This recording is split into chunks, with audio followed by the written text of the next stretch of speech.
বলছে এগিয়ে আসুন। সব কথা জনগণের শেষ কথা একমাত্র পাবলিকই বলে।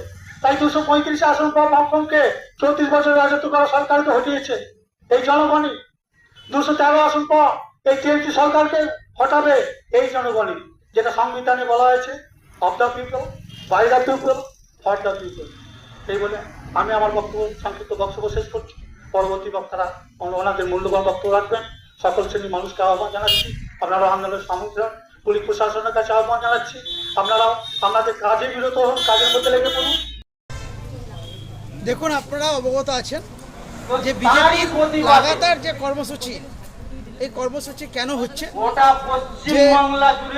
পশ্চিমবাংলার আজকে যে পরিস্থিতি, যে আমার এক বোন আরজি করে কর্মরত ডাক্তারি করছিলেন, তার 9 তারিখে 36 ঘন্টা ডিউটি করার পরে সে রেস্ট নিতে যাচ্ছিলেন, সেই সময় দুটো খেয়ে রেস্ট নিচ্ছিলেন।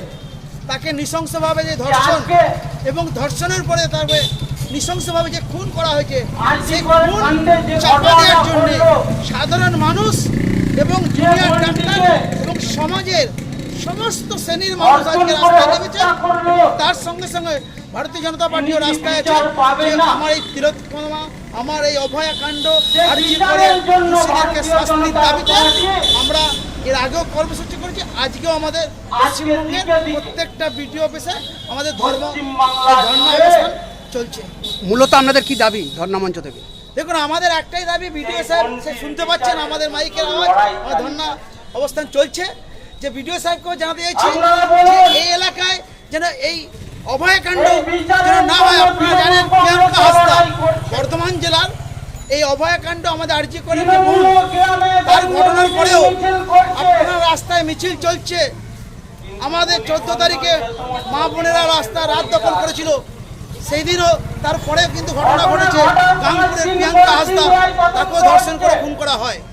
এবং আপনারা জানেন যে খণ্ডঘোষের ওদিকে একটা গলা কেটে নেওয়া হয়েছিল, সেটাও আমাদের একজন মহিলা। তো পশ্চিমবাংলার যে পরিস্থিতি, আমি আমার এই এলাকার ডেভেলপমেন্ট অফিসার অর্থাৎ আমাদের বিডিও সাহেব, তার কাছে আমরা অবস্থান থেকে আমাদের বক্তব্য পেশ করছি যে আমার এলাকায় যেন কোনো মা বোনেদের এই অভয়াকাণ্ড না হতে হয়, ওনার কাছে আমাদের আর্জি।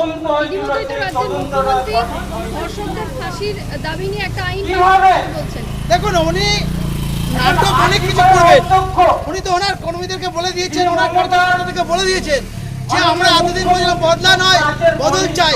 উনি বলছেন বদলা পেশ করো, বলে দিয়েছেন। ওনার ভাষা তার কিছু নেই, উনি তো নাটক করছেন। উনি আজীবন নাটক করে গেছেন, নাটক করে এই পর্যন্ত পৌঁছেছেন। আর নাটক চলবে না। আজকে বাংলার মানুষ ওনার নাটক ধরে গেছে। এবং ওনার দলে রাজ্যসভার সাংসদ সুখেন্দু শেখর রায়, উনি কি বিবৃতি দিচ্ছে দেখে নিন। বিশ্বজিৎ বর্ধমান জেলা সাধারণ সম্পাদক। ধন্যবাদ।